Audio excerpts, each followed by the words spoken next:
fa nitsidika ny faritra atsimo andrefa nosy ny candidat Ajon-Dreny Narvely ny alahady lasa teo mazava ho azy nisy ny fionany tamin'ny vahoaka tao Beza distrikany Betioky Atsimo tao Toliary kosa no namaranany diany tao anatin'izay fitsidihana izay.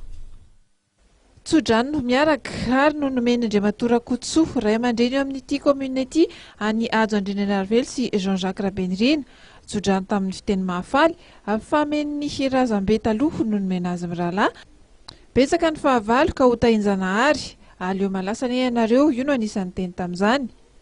Nanako tao Beza ny hoe efa io izy satria dia fanirireto vahoaka reto no eo amin'ny candidat Ajon-Dreny Narvelo avy ireo izay nampitondray ny CST ministra Jean-Jacques Rabenirina ihany koa ka dia izao izy ireo tonga dia ny atoerana.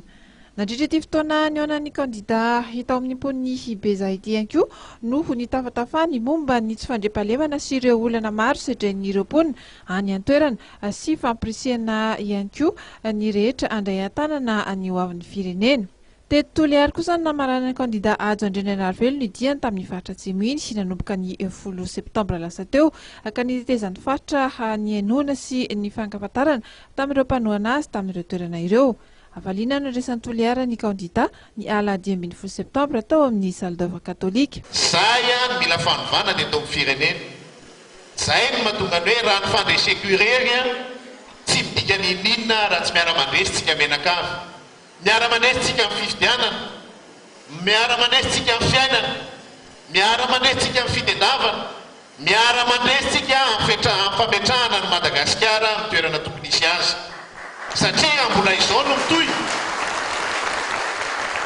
Tsisy antony hitondrana firenena mihitsy. Ny antony nanosika anay irotsaka ary indrindra nampisehoana aminareo fa misy ny fahavononana amintsika menakavy.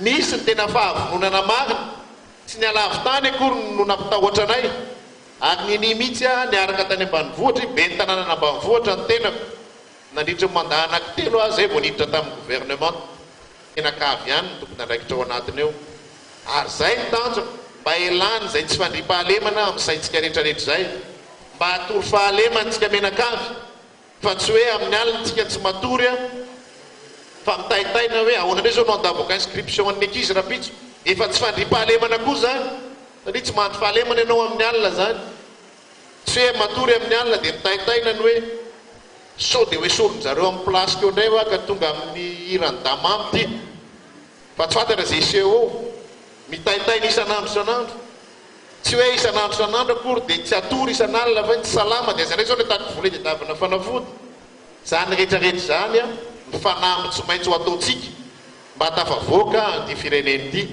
Ambeten'ny candidat nandritra ity fitetezam-paritra tany Atsimo ity ny resaka tsy fandriampahalemana izay manjaka aminy dia tsy vahaolana ny fandefasana mpampandry tany mangohorana ireo malaso nambarana fa fotoana tokony hijerena ny ho avy zao ary manao antsoavo amin'ireo ray aman-dreny isan-tanàna izy mba handrindra ny fiarahamonina fa tsy vahiny avy any ivelany indray no hanatanteraka izany.